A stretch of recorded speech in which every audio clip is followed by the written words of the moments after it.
ॐ जटिने दण्डीन नित्यं लम्बोदरशरीर्णे कमण्डलुनिषङ्गाय तस्मै ब्रह्मात्मने नमः। नमः किरणचन्द्राय कैशरानन्दस्वामिने सद्गुरोरवताराय दर्वेशाय नमो नमः।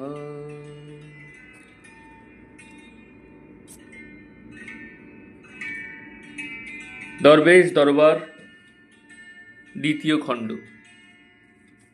পূর্বপাঠের পরবর্তী অংশ।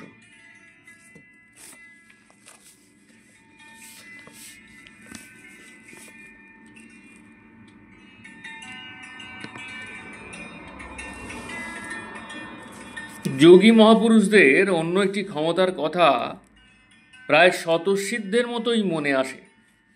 সেটি হল তাঁদের অন্তর্যামিত্ব।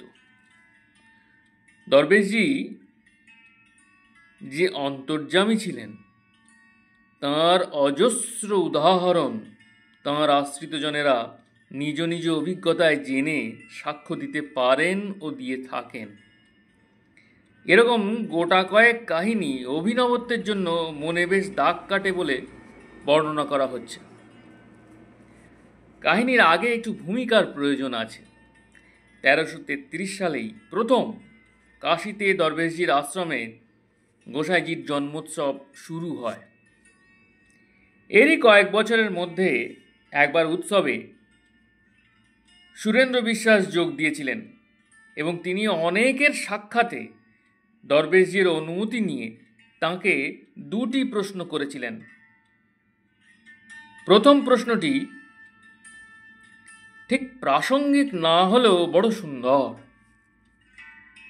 তাই উল্লেখ করা হচ্ছে। দরবেশজি সে সময় রোজই সকালে বলতেন যে আগের রাত্রে তাঁর একটুও ঘুম হয়নি। সুরেন্দ্র জানতে চাইলেন যে দরবেশজির ঘুম আসে না সত্যি, না তিনি ঘুম আনেন না। দরবেশজি উত্তর দিলেন, কেন? আমি দিনে যখন ঘুমাই তখন আমার নাক ডাকে শোনোনি? নাক ডাকার তাৎপর্য সুরেন্দ্রের পূর্বেই জানা ছিল। সুরেন্দ্রের সঙ্গে পরিচিত দিনাজপুরের এক ভদ্রলোক সুরেন্দ্রের মুখে দরবেশজির মাহাত্ম্যের কথা শুনে কাশীতে এসে সাধন লাভ করেন। সাধন লাভের দিন দুপুরবেলা দরবেশজিকে একটি কথা জিজ্ঞাসা করার উদ্দেশ্যে তিনি তার কাছে যেতে চান। দরবেশজি তখন বিশ্রাম করছেন। এই বলেও তাকে নিরস্ত করা গেল না। গুরুর সঙ্গে কথা বলবেন, তার আবার সময় অসময় কি?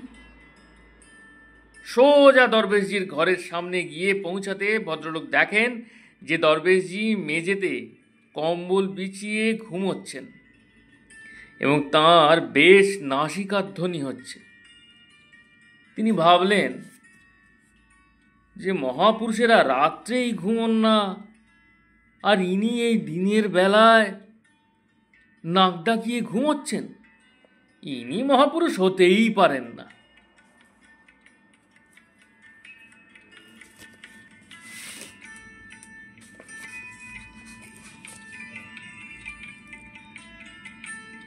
এই ভাবনা মনে ওঠা মাত্রই দরবেশজি শুয়ে শুয়েই দু চোখ মেলে ভদ্রলোকের দিকে তাকিয়ে বললেন, যাও নিজের চরকায় তেল দাও গিয়ে। পরের ভাবনায় দরকার নেই।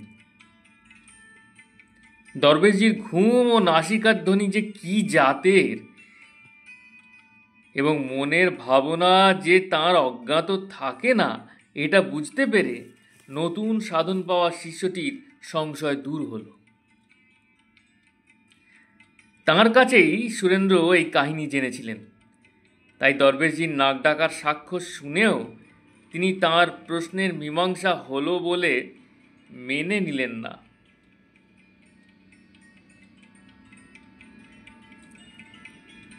তখন দরবেশজি বললেন, তোমরা তো সবাই বিবাহিত। যখন নতুন স্ত্রী ঘরে এসেছে তখন কি রাত্রে তোমাদের ঘুম হয়েছে? এখন যদি নিত্য নূতন স্ত্রী পাওয়া যায় তবে আর ঘুম আসে কি? সুরেন্দ্র বুঝলেন নিত্য নতুন সম্ভোগের আনন্দে দরবেশজি রাত্রে ঘুমোন না। সুরেন্দ্র তখন দ্বিতীয় প্রশ্নটি উত্থাপন করলেন, আমার জানা আছে আমাদের সবার মনের যে অবস্থা বা কথা তা আপনার নখাগ্রে। আপনি কি একই সময়ে আমাদের সকলের সব অবস্থা জানতে পারেন?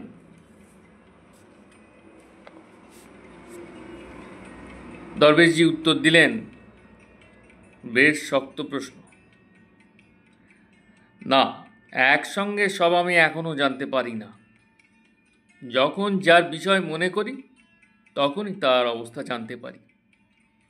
অন্তর্যামিত্ব ক্ষমতারও যে ক্রমশ বিকাশ ঘটে, দরবেশজির এই উক্তি এখনো জানতে পারি না থেকেই তা বোঝা যায়। এই উক্তি আনুমানিক 1335 সালের। দরবেশ দর্শনের 6/19 নম্বর পত্রাংশের বক্তব্য এ সম্বন্ধে যথেষ্ট আলোকপাত করে। ওই পত্র 1344 সালের আষাঢ় মাসে লেখা। ওতে দরবেশজি বলছেন,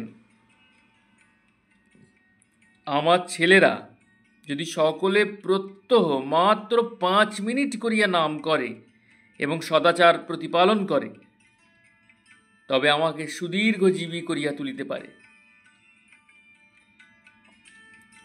প্রত্যেকের সদসৎ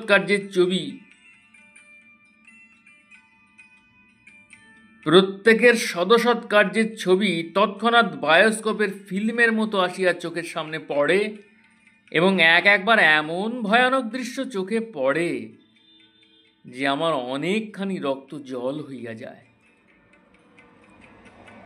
এ থেকে এ সিদ্ধান্ত অবশ্যই করতে হয় যে শিষ্য শিষ্যাদের অন্তর্জগতের সমস্ত বার্তা, তাদের সমস্ত আচরণ নিয়ত দরবেশজির সামনে অন্তত 1344 সালে একই সঙ্গে প্রকাশিত হতো।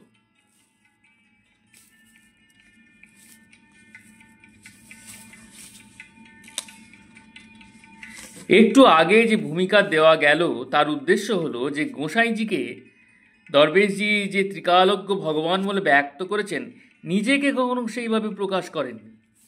ত্রিকালজ্ঞ বলে গোসাইজি শুধু তাঁর শিষ্য শিষ্যা নন, সারা ব্রহ্মাণ্ডের সমস্ত কিছু ঘটনার সব সময় খোঁজ খবর রাখতেন, অথবা বলা চলে যে বিশ্ব ব্রহ্মাণ্ডের প্রতি মুহূর্তের তাবৎ বিবর্তন গোসাইজির কাছে স্বতই প্রতিভাত হতো। দরবেশজি গোসাইজি হয়ে গিয়েছিলেন বা ভগবান হয়ে গিয়েছিলেন এ তথ্য আলোচনা প্রসঙ্গে ইতোমধ্যেই উল্লেখিত হয়েছে। তথাপি গোসাইজি ও দরবেশজির মধ্যে শক্তি বা ঐশ্বর্যের মাপকাঠিতে বিচার করতে গেলে বলতে হয় দরবেশজি অর্থাৎ দেহধারী দরবেশজি গোসাইজির মতো প্রতিনিয়ত সর্বশক্তিমান থাকতেন না। দরবেশজি নিজেই যোগেশ ঘোষকে বলেছিলেন যে কোনো মানুষের পূর্বের 3 জন্ম ও পরের 3 জন্মের খবর তিনি তাকালেই দেখতে পান। 3 জন্মের আগের বা পরের সংবাদ জানতে হলে তাকে সেজন্য প্রয়াস করে জানতে হয়। দরবেশ দর্শনের একটি পত্রে দরবেশজি তাঁর সঙ্গে গোসাইজির যে কোনো ব্যাপারে মৌল পার্থক্য ছিল বা থাকবে তা স্বীকার করেছেন। তিনি বলেছেন যে গোসাইজি বিমূর্ত ভগবান নন, সদ্গুরু গোসাইজি যতবার মানব দেহ নিয়ে অবতীর্ণ হয়েছেন বা হবেন বরাবর জটিনে দণ্ডিনে রূপে এসেছেন ও আসবেন, কিন্তু সদ্গুরু রূপে দরবেশজিকে যদি আবার আসতে হয় তবে তাঁর মূর্তি অন্যরূপ হতেও পারে।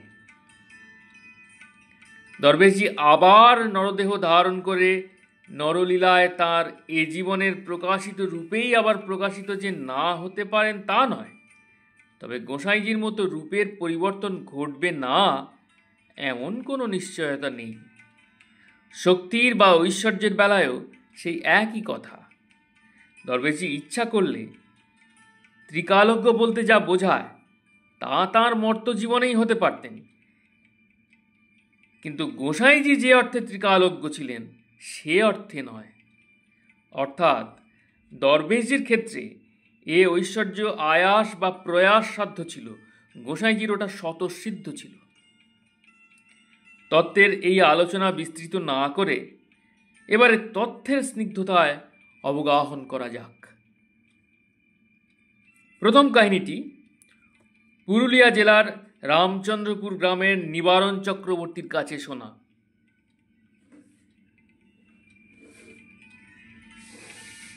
রামচন্দ্রপুরে দরবেশজির শিষ্য শিষ্যাদের মধ্যে প্রথম সাধন পান অন্নদা চক্রবর্তী। উত্তর জীবনে যিনি স্বামী অসীমানন্দজি বলে পরিচিত ছিলেন এবং স্বয়ং সদ্গুরু সাধন প্রদান করে অনেককে ধন্য করেছেন। অন্নদা চক্রবর্তীর প্রেরণায় রামচন্দ্রপুরের যে সমস্ত নরনারী দরবেশজির কাছে সাধন প্রার্থী হয়েছিলেন, নিবারণ তাঁদের অন্যতম। ওই গ্রামের শ্যামাপদ, কৃষ্ণপদ, কালীপদ ও নিবারণ একই আসরে গয়াধামে আকাশগঙ্গা উৎসবের সময়ে অর্থাৎ পৌষ মাসে সাধন লাভ করেন। নিবারণের বর্ণিত কাহিনীটির মধ্যে খানিকটা কৌতুক রস মেশানো আছে, কিন্তু ঘটনাটি সর্বাংশে অভিনব। কারণ নিবারণ সাধন পাওয়ার সময়টিতেই দরবেশজির অন্তর্যামিত্ব সম্বন্ধে নিঃসংশয় হয়েছিলেন, যা সচরাচর ঘটে না। আদ্রা থেকে রামচন্দ্রপুর ট্রেনে যেতে হলে বেরো নামে একটা স্টেশন পথে পড়ে। বেরো গ্রামে প্রাচীন মহাপ্রভু বিগ্রহ প্রতিষ্ঠিত আছেন এবং দক্ষিণ ভারত থেকে আগত আচার্য গোস্বামী পদবীধারী বৈষ্ণব পরিবার ওই বিগ্রহের সেবক। এরা অনেক পুরুষ ধরে পুরুলিয়ায় থেকে বাঙালি হয়ে গেছেন। বিগ্রহের সেবা ছাড়া আচার্য গোস্বামীরা দীক্ষাও দিতেন, হয়তো এখনও দিয়ে থাকেন। এই দীক্ষা প্রদানের সময় শিষ্য বা শিষ্যাদের এক বিচিত্র পদ্ধতিতে চিহ্নিত করার রীতি প্রচলিত ছিল। রীতিটি হল কোনো ধাতুর ছাপ আগুনে পুড়িয়ে তা দিয়ে দীক্ষিত ব্যক্তিকে দাগ দিয়ে দেওয়া। ওই দাগ সারা জীবন তার দেহে বজায় থাকত। ওই অঞ্চলের সবাই এ খবর জানতেন এবং ওই অনুষ্ঠানকে ছাপ দেয়া বলে বর্ণনা করা হতো। অন্নদার দেখা দেখি বা তাঁর উপদেশ মতো নিবারণ দরবেশজির কাছে সাধন প্রার্থী হয়ে গয়া রওনা হলেন বটে, কিন্তু তাঁর মনে বড় ভয় যে দীক্ষার সময় ছাপ দেয়া যখন হবে তখন তার ভয়ানক যন্ত্রণা হবে। দরবেশজি সাধনে আদৌ ওরকম কিছু হয় কিনা সরল বিশ্বাসী নিবারণের তা জেনে নেবার কথাই ওঠে না, কারণ তিনি বেরোর ব্যাপার জানতেন এবং সমস্ত দীক্ষাতেই চিহ্ন দিয়ে দেগে দেওয়ার নিয়ম আছে তা ধরেই নিয়েছিলেন। প্রকাণ্ড ঘরে দীক্ষার আসর বসেছে। একসঙ্গে 40 জন নরনারীর সাধন হচ্ছে। দরবেশজি যথারীতি দক্ষিণ বাহুতে বলয়, গলায় তুলসী, অক্ষ ইত্যাদির মাল্যে শোভিত হয়ে সদ্গুরু মূর্তিতে আসন গ্রহণ করেছেন। নিবারণের ছাপের ভয়ে ক্রমশ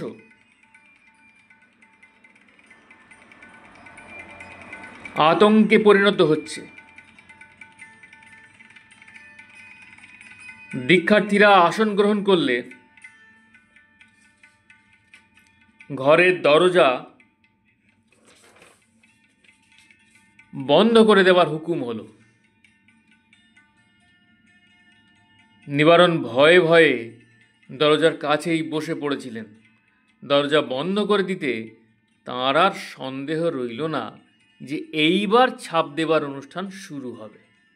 মনে মনে তিনি মতলব করছেন যে তাঁর সামনের দীক্ষার্থীদের অবস্থা বেগতিক দেখলে তিনি দরজা ঠেলে বেরিয়ে যাবেন। তখনই তেমন কিছু ঘটল না অবশ্য। দরবেশজি গুরু আবাহনের পর দীক্ষার্থীদের বিধিনিষেধের উপদেশ দিতে শুরু করলেন। নিবারণের আতঙ্কিত কানে সেসব উপদেশ তেমন ঢুকল না।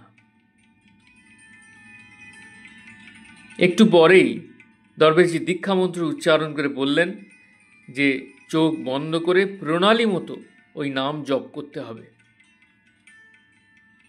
সবাইকে তিনি চোখ বুজে নাম করতে বললেন। চোখ বুঝতে হবে শুনে নিবারণের আর কোনো সন্দেহ রইল না যে এইবারে ওই যন্ত্রণাদায়ক ছাপ দেওয়ার কাজ শুরু হবে।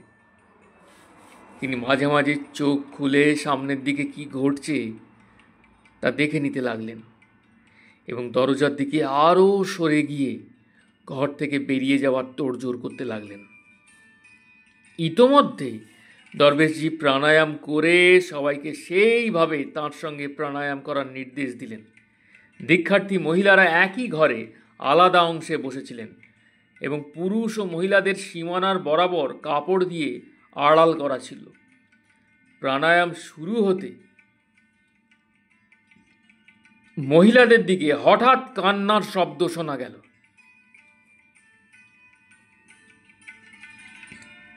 পর্দার আড়ালে কি ঘটছে তা নিবারণ দেখতে পেলেন না, কিন্তু কান্নার শব্দে তিনি ধরে নিলেন ও পাশে ছাপ দেওয়ার কাজ আরম্ভ হয়ে গেছে। ভয়ে আতঙ্কে নিবারণের প্রাণ ওষ্ঠাগত হয়ে উঠল। তিনি আসন ছেড়ে উঠে দাঁড়াতে যাবেন, এমন সময় দরবেশজি নিজে তাঁর আসন ত্যাগ করে সামনের দিকে বসা দীক্ষার্থীদের ভিড় এড়িয়ে নিবারণের কাছে এসে তার মাথায় হাত রেখে বললেন, আমাদের এখানে ছাপ টাপ নেই, সুস্থ হয়ে বসো। তোমার জন্যে আমার দুবার করে আসন করতে হলো। নিবারণের মানসিক অবস্থা কি পর্যায়ে গিয়ে পৌঁছেছিল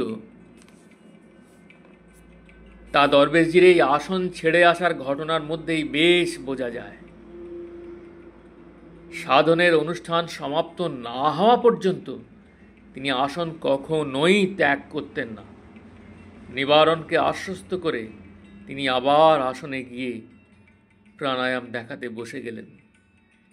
নিবারণ এই ঘটনা উল্লেখ করে বলেছিলেন, আমার গুরুর মাহাত্ম্য আমি সাধনের সময়েই জেনেছি।